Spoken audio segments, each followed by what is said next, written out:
And ladies and gentlemen, to round out a fantastic show of top 10 UFC contenders, I am so excited to have this next guest back on. She was an Olympic silver medalist in wrestling, a longtime contender, and she is just climbing and looking like she is the best Sara McMann ever. Can't wait to see her fight in her big fight coming up on the 23rd of January against Juliana Pena. So happy to have back on the show Sara McMann. Welcome back, Sara. Thank you.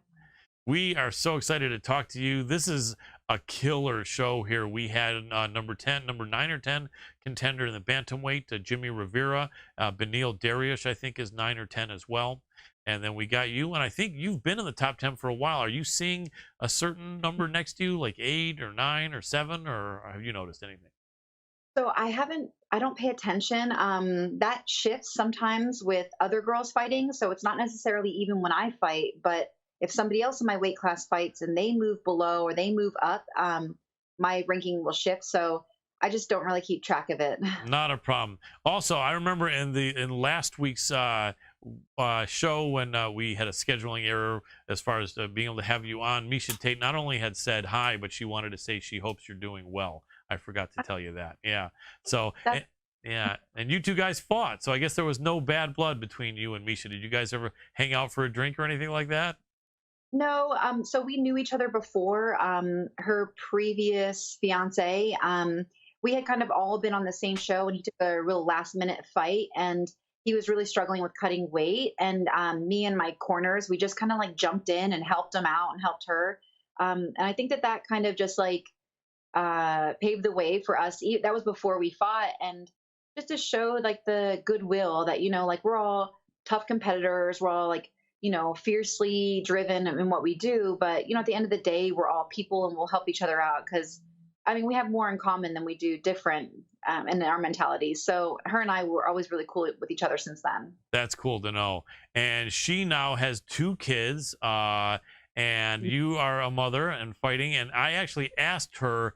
I said that I was sure she had respect for women fighters that were biological mothers, but did she have as much respect or really get it, before being pregnant? And she said there's no way she could have known until doing it herself. And she said, she has so much respect for now, the women that have been able to come back and fight.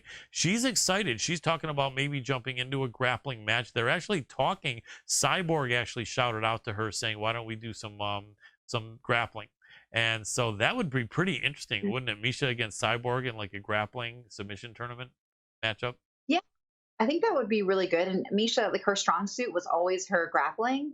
She had like I think an original wrestling base when she was younger. Yep. So I think that she'd still be competitive with that. And she seems to stay very fit. So I was really surprised that when she stopped fighting, that she stopped everything altogether. I wouldn't have been surprised if she had done this earlier, but I know that, like she was really focused on building her career outside of that. So it kind of made sense to me, but she was younger, so I thought she really did still have a lot of years left in her. Yeah, and she still thinks she might. She's an executive over there at One Championship, and they've got so many great people there, and she's really getting into it and a great representative. But yeah, she's saying maybe grappling and maybe even fighting down the line. It would be cool to see a comeback. But let's talk about you. You have this great fight that I think was originally supposed to be a few weeks ago, wasn't it, with Juliana? Yeah. Yeah. So it was originally scheduled for the December 19th card. And she just asked the matchmakers if she could push it back for personal reasons. And I just didn't want to lose the fight. And so I was like, yeah, okay, that's no problem. That's cool. Does something like that really piss you off? You seem to be a pretty easygoing person, but is that something, or if you care to share what your thoughts were on that? I think that in the fighting game, whether you accept a fight on short notice or opponents change because of injury or whatever, I think it's better to have like a very adaptable kind of attitude, because you never know whether really good things could come up and be great opportunities. So if you kind of get set in the rigid mindset, like, okay, I'm fighting on this date and I'm fighting this person. And she had done it early enough out that I really hadn't started like a serious camp. Like I hadn't really started like pushing my body and gearing it for a specific date. So I was like, I can delay it a couple weeks to still keep a really, really good fight. I mean, she's a very like explosive, and she's a game fighter, and I just think the matchup's really really good as far as being an exciting fight. Um, and I didn't want to lose that. Absolutely. Did this allow you to have a little bit of a Christmas dinner or not really? So no, because I really, especially being older, Yep. when I was younger, maybe I would like eat a little bit unhealthy or closer to it or whatever. But like since I've gotten older, like I don't cut any corners at all. Like there's been chocolates around my house of people giving us gifts, and I'm like, nope, like not any of it. And Nice. I think part of it is physically, but there's a mentality of making deeper sacrifices for your sport, and for me, it comes out in my performance. Yeah, absolutely. And you've had that discipline for many, many years in wrestling and everything. And, I was just thinking about that. I was thinking that, like, a lot of people, as they get older, like in their 50s or in their 60s, or Mhm. even some in their 40s, just literally start letting it go because their metabolism slows, and they're just basically saying, hey, you know what, I'm not going to eat any different than I did in my 20s and 30s, and I'm gonna have to just be that fat guy or girl who's 45 or 50, and that's the best I can do, right? And I believe that people like yourself, who just like were in the Olympics, and such discipline that you've been able to tap into, I have a feeling that even if at 50 or 60 years old you let it go a little bit, I have a feeling you'd be able to tap into that discipline and make it happen, even if it meant dragging your 60-year-old self, into the gym and eating with discipline, don't you think? Yeah, and so I think that for me, it's always been easier to not get out of shape.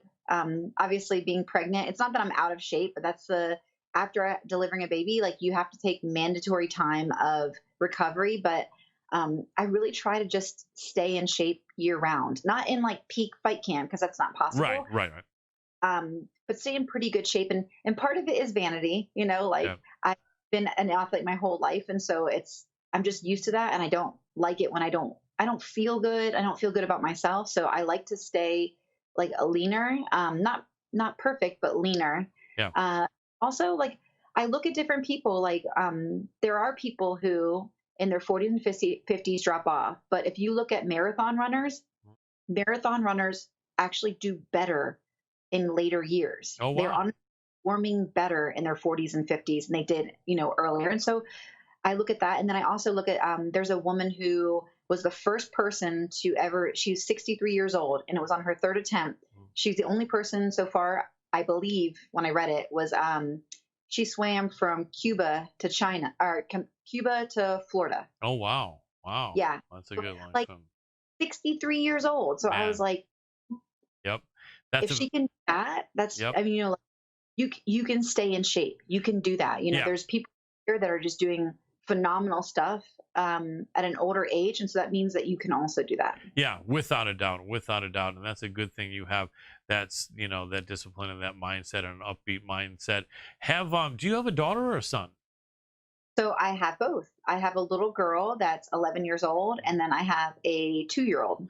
Oh, One, wow. That yep, and that's awesome. I didn't know that. So the daughter's 11 and the son is 2. yep. What would you think if either one of them wanted to be fighters, and would you feel differently depending which one it was? So my little girl adores gymnastics, so I don't really think that she would. And I think that I think I'd be okay if she did, just because she is very disciplined and she's very methodical.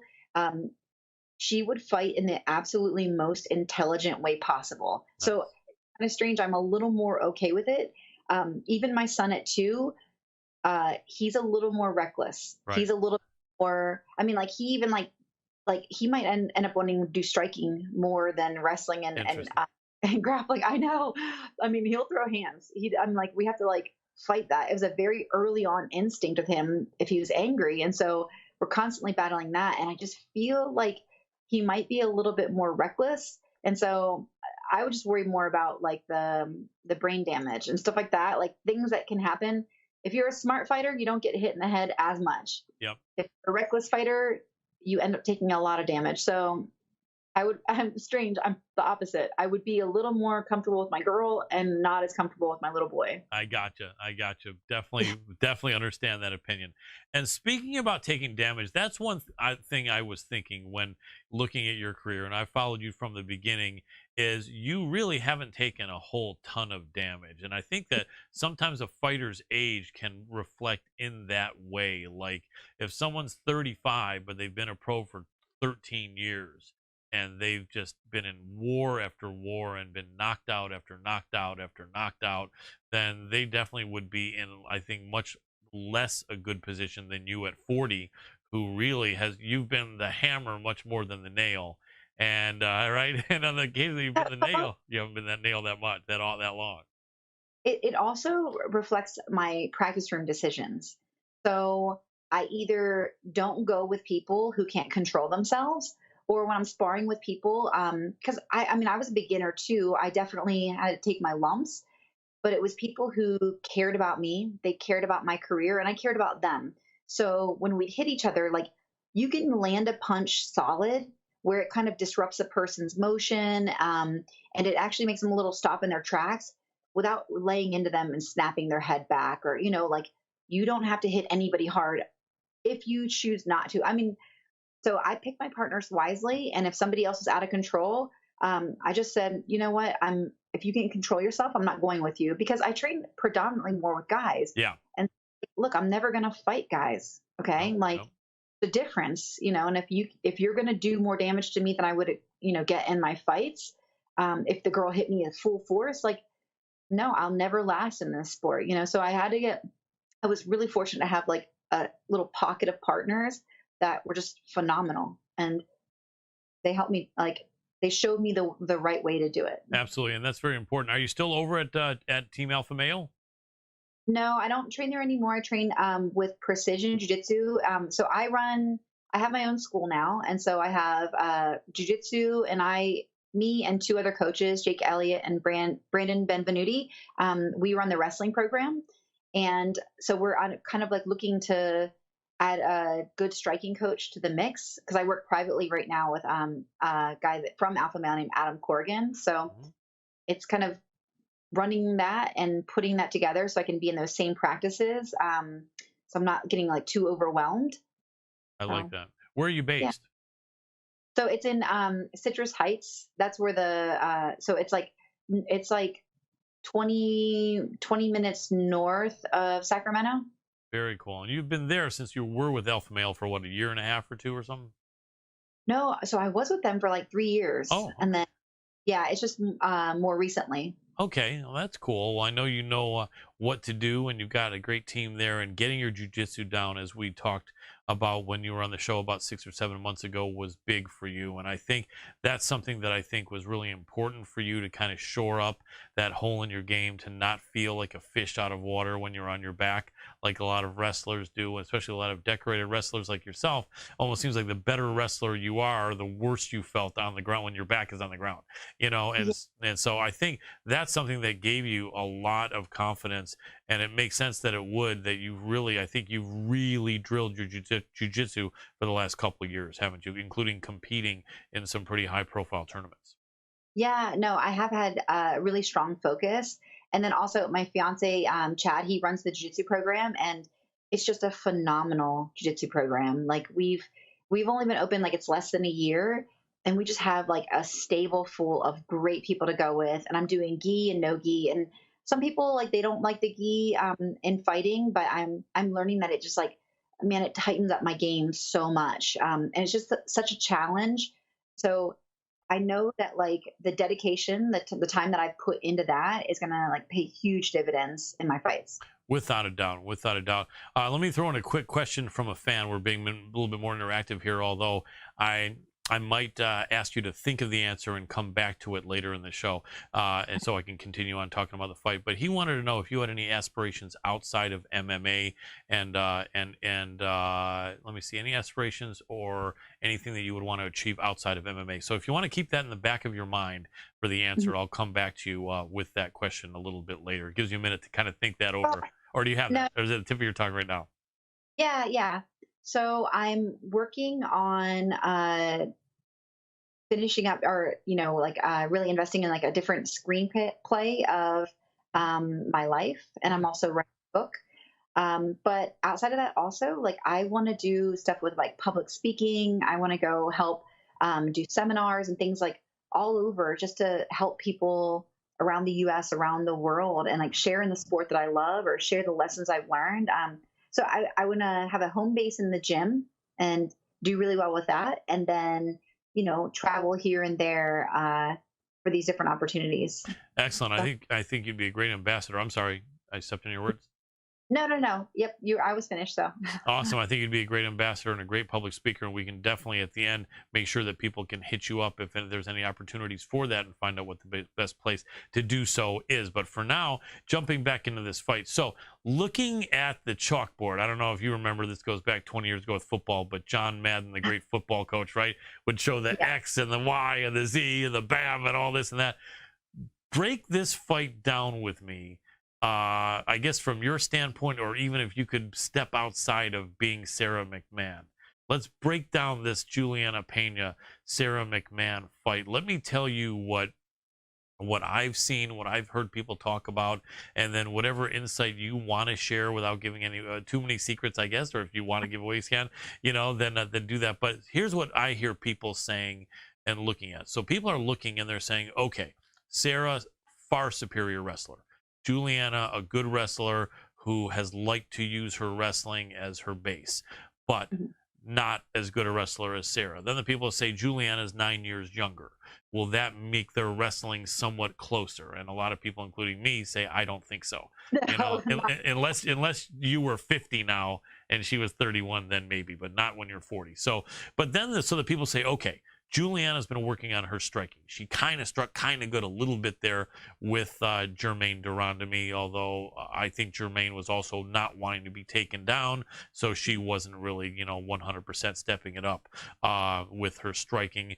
And then basically also looking at past performances, opponents. Juliana seems to somehow lose some focus sometimes and has been caught lately, but then she's a determined fighter, fighting sporadically.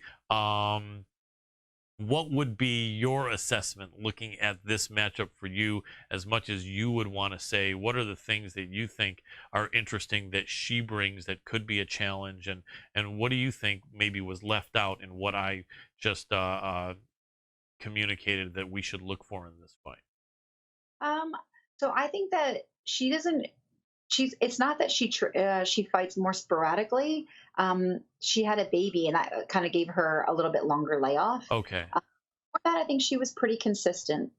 Um, and then I'd say, like, if I had to look at her skills overall, like the way I view her and the way I've approached this camp is like I see her as like pretty well rounded, and like, and she likes to be a bully and push the pace. And then as far as like the wrestling, like, because people try to make the same argument with like Aspen Ladd, who I don't even believe she has a wrestling background at all. But I go like, I still train with girls who are like top in the country, Nice. Nice. like it's and I wrestle around with the guys, but no, I'm sorry, like once you reach a certain level, it's not just the physicality of wrestling. I wrestled for so long Right. that I know how to do it extremely efficiently. I know how to be in the exact right positions that doesn't take me expending a ton of energy. I'm where I'm supposed to be, and it's like the least amount of energy possible to do some of these things. So if I were like a younger wrestler, I might muscle stuff. I might use more energy than I needed, but no, I know how to chain things together. I know how to, as soon as something gives me resistance in one, I'll chain together 4 or 5 shots. I'm going to be one step ahead of you. And that is what makes somebody a higher level wrestler, not how young they are. Right. So, that makes sense. It's not. yeah. And that's that having that capability that, like the, experience and the savviness and knowing which battles to fight and which ones you should, transition, does not come from age, it comes from experience. I like that. Very well stated. I remember grappling, and I'm over 40 now by several years. And I remember when I was like 40, 41, 42, even 43. I think I felt as strong as I'd ever felt, even stronger than when I was in my 30s. I remember Yeah. I was really able to put some stuff on some of my younger um, classmates in jujitsu, and they'd say, "Man, he's got that old man strength coming in, right?" You know, right? And I did. I was Yeah. like, "Wow, my squeeze was stronger. Everything was really good." So I think that you're at an age that you could be like the strongest you've ever been, and No. yeah, you could probably feel that way to to a degree, right? So I also have done my homework. To be able to do this at 40, I started looking at maximizing my performance even at 30. So that's when I started it. But I was like, I know that athletes they lose a little bit once they start hitting 35. And so I just did the research. I read like peer-reviewed articles about it, and so after 35, athletes will lose 0.05% of your fast twitch muscle. It'll start to prune away. The old man strength is you can recruit slow twitch muscle. If I took a 90-year-old and he started lifting weights, he would recruit slow twitch muscle. But there's a finite period to recruit fast twitch muscle. But there's a caveat. You only will start, your body will prune away your fast twitch muscle. It's a use it or lose it skill. Hmm. And so if you maintain those fast twitch fibers, you will keep that speed forever. And the real, like when you think about it, the practicality, if you see those really old school boxing coaches, they're catching as fast for 20-year-olds as those guys can throw it. Hmm. They have the same speed as them. And Yeah. it's because they every single day. They never stop doing it. So they maintain their speed. But if they stopped and just quit doing it, they would not be able to jump back in and do it. Whereas a 20-year-old, if they stopped for a year because of, whatever, they could jump back in and their body would recruit the fast twitch muscle again. So I stay on top of things. Absolutely. It's interesting, and really appreciate you sharing that knowledge and information, because I think a majority of not professional fighters don't know that. And probably some professional fighters also don't know that. So I really Yeah. appreciate that. It's good insight. It's important to You know. gotta, Knowledge is power, isn't it? no, so you have to know. Okay, so like one of my favorite quotes too is Bruce Lee, and he said, "To change with change is to remain changeless."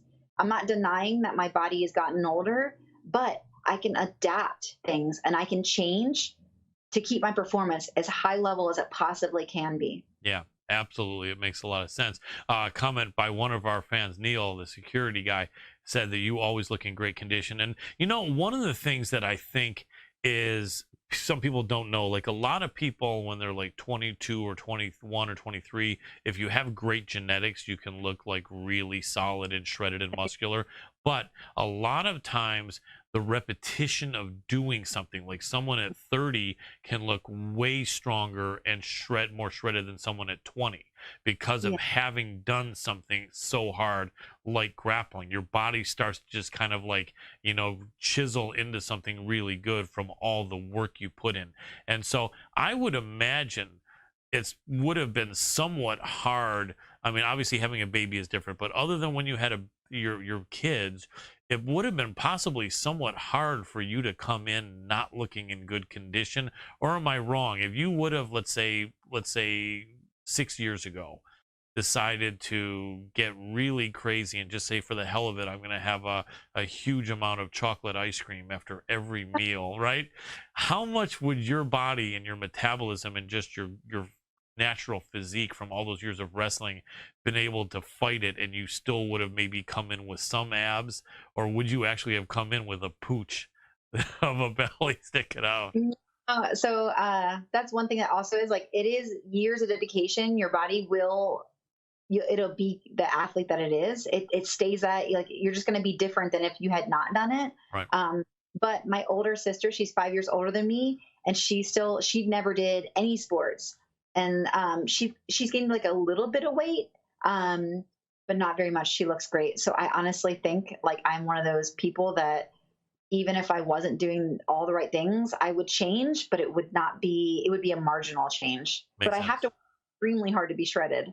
Yeah, definitely. That makes sense. They, getting from, they say getting from crappy shape to the fair shape is not that hard. Getting from fair shape to good shape is a little bit harder, but getting from good shape to great shape is really hard. One thing I heard, which makes a lot of sense, there's a lot of people that have lost a lot of weight from that diet program, or people who just are in decent shape, but they say what, maybe 5% of people are going to look good in a swimsuit. Oh, really? 5%? If that, probably maybe less even, right? What would you think? Yeah, I, 2%, 1% maybe?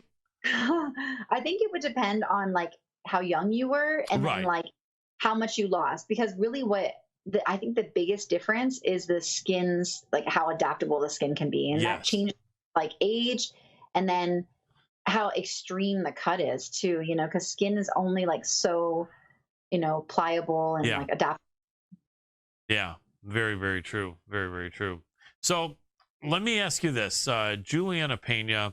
One of the things that people see with wrestlers that are not that experienced lately in MMA is them trying these shots that don't look good. They get rejected. Other person's leaning with their back against the fence with their legs spread, and the wrestler is trying to get their leg, and every time they grab a single, the person shifts their weight to the other leg. And people are saying, come on, get him down, get her down, come on, come on. And it doesn't happen. And you're like, just frustrating if people are wanting to see some groundwork. Now, obviously, the striking takes a part in it. But I mean, do you have some confidence that you will be able to not have people being frustrated while you're struggling to take her down? Or I know you can't predict the future, but I would think you should have some success if you want to take this girl down. What do you think? Yeah, yeah. So like that's yeah. I spent 15 years in a sport where your only job was taking people down, and I think maybe I've had one fight of all of my fights that I wasn't able to take the person down like Right. ever. So Yeah. even if so that's what I was saying before too. Like even if I have to chain several techniques together, like if I wanted to go to the ground, I'm smart about how I come in, and it's kind of like more on the dog on a bone kind of mentality. I'll find the way that you're not supported. I'll find the weak spot. I'll find where I need to shift my body to finish it. So um, if I back out right away, maybe I was like faking the shot to use something else, or if I just maybe she changed the distance or something like that. So I'll either be in and finishing, or I'll like reassess and use it to set up something else. Excellent. And you have practiced your striking. Do you ever feel like wanting to try out new toys, like your striking, and see how good it is? I imagine you have to. You can't just immediately shoot in. So I'd imagine you're planning on throwing some hands here, right? Well, the best way to set up a takedown, and that's something I learned from years of wrestling. If I could punch the face before I took them down, I would have gotten a lot more takedowns. Yeah. So, Yeah. softening someone up a little bit is it makes it way easier to get to their legs. Yeah, makes sense. I mean, I really think the way that this fight could go in your favor is you could just completely big sister this girl and just end up ragdolling her and just smashing So, the crap out of her on the ground. If you see that finish, I'm sure you could probably see that. so yes, but I think it's going to be a lot tougher. Like I think that Juliana Pena would be a hard girl to ragdoll. She's like tough and tenacious, but I did wrestling for so long, and my grappling is, kind of like that as well. So I'm ready for that battle, but it's a fight, like she's going to be giving everything she has to not let that happen. And, I think I won't like ragdoll her, but I want to be dominant. Yeah, absolutely. Any bad blood between the two of you? No, actually we're pretty cool.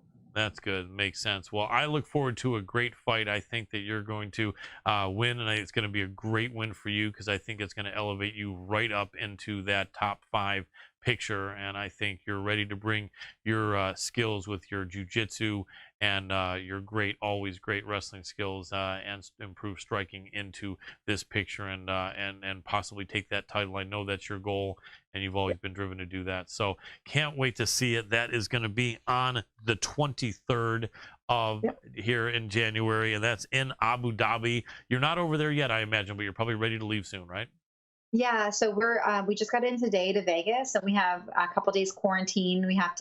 We did our COVID test, and I went also like on my own when I did my blood work, and I got an antibodies test because I know that previously I was exposed to it, Mhm. and I was positive for the antibodies. So I'm kind of excited about that because I think that that means that I probably won't end up getting it, and my fight's going to be on. Absolutely. Well, fingers crossed on there, and I'm sure you'll be fine. And also, for people that might want to hire you for public speaking or support you or inquire into, working with you or whatever might be something that you're interested in as far as these outside MMA goals, what would be the best place for people to hit you up or for people to hit you up to just support you in your fighting career?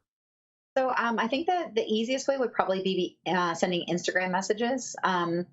That I check a lot more frequently than my Facebook. But also, I'm managed by CAA Sports, and so if anyone wanted to get in contact with them, they would be able to negotiate anything. Excellent. Is that the Creative Artist Agency?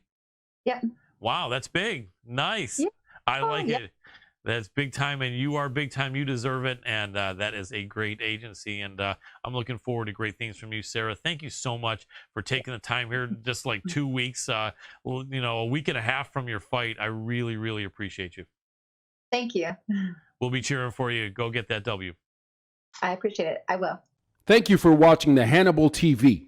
Please like this video if you enjoyed it and click the subscribe button to not miss any of our latest shoot interviews, match videos, or news updates. Support us on patreon.com for $1.99 a month to watch our full shoot interviews ad-free and help our channel grow.